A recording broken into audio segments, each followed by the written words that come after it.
Salut et bienvenue au CES 2019. Aujourd'hui, je vais vous présenter mes coups de cœur du salon. J'ai surtout souhaité mettre l'accent sur des petits projets, des startups, parfois françaises d'ailleurs. Donc aussi soyez indulgents parce que là-dedans, il y a pas mal de prototypes. SatPack, c'est un petit accessoire pour smartphone qui va vous permettre d'envoyer des messages même quand vous n'avez aucun réseau. Ça fonctionne car en réalité à l'intérieur se cache une antenne satellite pratique et assez rassurant pour ceux qui vont faire des expéditions dans des endroits reculés. Le Lynx, sous ses apparences de casque de réalité virtuelle, c'est en fait un casque de réalité augmentée.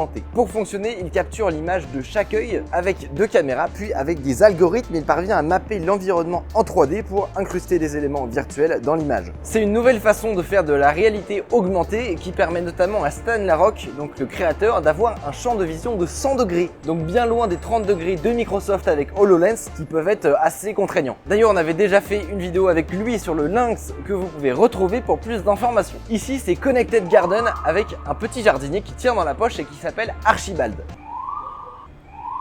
C'est une blague.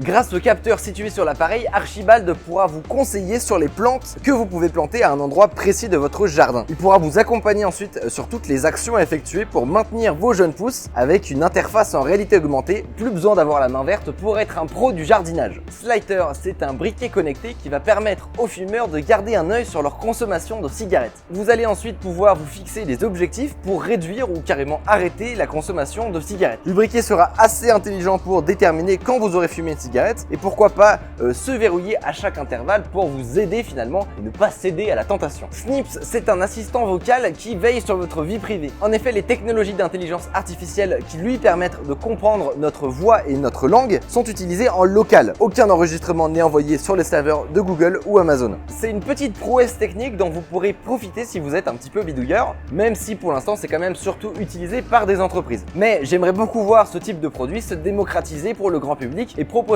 pourquoi pas une alternative viable à un Google Home ou à Alexa. Modi, c'est un projet qui permet d'assembler des petits composants électroniques comme des Lego avec un système magnétique assez ingénieux. Chacun pourra ainsi créer ses propres circuits pour faire un robot par exemple. Là on a un truc très élémentaire avec un bloc batterie, un bloc bouton et un bloc lumière et le tout est bien sûr entièrement programmable avec une interface très accessible. On a vu un petit robot capable de marcher, un autre capable d'actionner un interrupteur de lumière et on peut même imaginer des choses plus complexes comme on l'a vu avec une main commandée à distance qui utilise un Arduino. Ça signifie qu'ils ont probablement développé un SDK ou une API, ce qui est une très bonne nouvelle. Kano, c'est une entreprise qui crée plein de trucs pour pousser les plus jeunes à s'intéresser à l'informatique et à la programmation. Et je suis super fan de leur dernier produit qui viennent de sortir pour le CES 2019 et qui est une baguette magique truffée de capteurs qui permettra à vos enfants ou à vos petits frères et sœurs de programmer leur propre sort. Ils pourront s'amuser avec la magie qu'ils auront eux-mêmes créée tout en apprenant le fonctionnement des algorithmes. J'espère que vous aurez apprécié en tout cas cette petite sélection. N'hésitez pas à aller voir une autre vidéo par ici et nous on se retrouve très bientôt. C'était Micode,